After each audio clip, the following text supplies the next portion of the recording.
जब अपने प्यारे देवर लक्ष्मण को निगल गई माता सीता।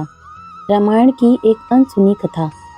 एक पौराणिक कथा के मुताबिक सीता ने सरयू नदी को एक वचन दिया था, जिसके अनुसार अगर वो अपने पति श्री राम और देवर लक्ष्मण के साथ 14 सालों का वनवास पूरा करके सकुशल लौट आती है तो वो सरयू नदी में पूजा अर्चना करेगी।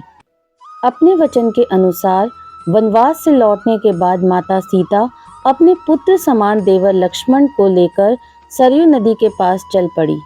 जब राम भक्त हनुमान ने दोनों को जाते देखा तो वो भी उनका पीछा करने लगे।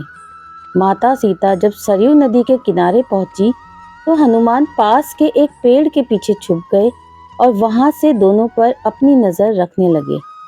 उधर पूजा आरंभ करने से पहले माता सीता ने लक्ष्मण को सरयू नदी के जल लाने के लिए कहा, जिसके बाद लक्ष्मण जल लाने के लिए नदी में उतर गए।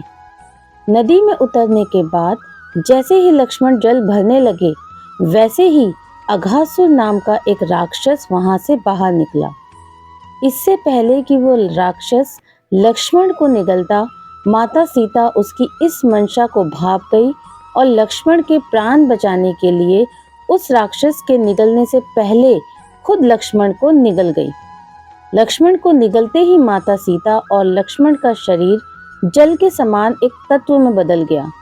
इस नजारे को देखते ही पेड़ के पीछे छुपे हनुमान ने सीता और लक्ष्मण के जल रूपी सम्मिश्रण शरीर को एक घड़े में भर लिया और उसे लेकर भगवान राम के पास पहुंचे। फिर उस घड़े को दिखाते हुए हनुमान ने श्री राम को सारी घटना को विस्तार पूर्वक बताया और उसका हल पूछा। अपने प्रिय भक्त हनुमान की सारी बात सुनने के बाद भगवान राम मुस्कुराए और उन्होंने लक्ष्मण को बताया कि इस राक्षस को भगवान शिव का वरदान प्राप्त है, जिसके अनुसार इसका वध कोई भी नहीं कर सकता है।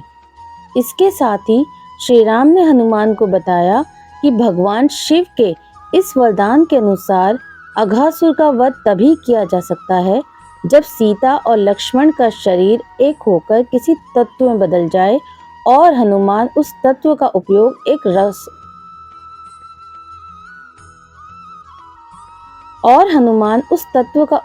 एक शस्त्र के रूप में करे। जिसके बाद भगवान श्री राम की आज्ञा पाकर हनुमान ने उस घड़े के जल को गायत्री मंत्र से अभिमंत्रित करके सरयू नदी में बहा दिया। सरयू नदी में उस जल के मिलते ही नदी में आग लपटे उठने लगी, जिसमें जलकर अघासुर राक्षस भस्म हो गया। गौरतलब है कि अघासुर का संहार करने और अपने प्रिय देवर के प्राण बचाने के लिए ही माता सीता ने उन्हें निगल लिया था। हालांकि अघासुर की मृत्यु होते ही सरयू नदी ने सीता और लक्ष्मण को उनका शरीर वापस कर दिया और इस तरह से उन्हें फिर से एक नया जीवन दान मिला। जय श्री राम।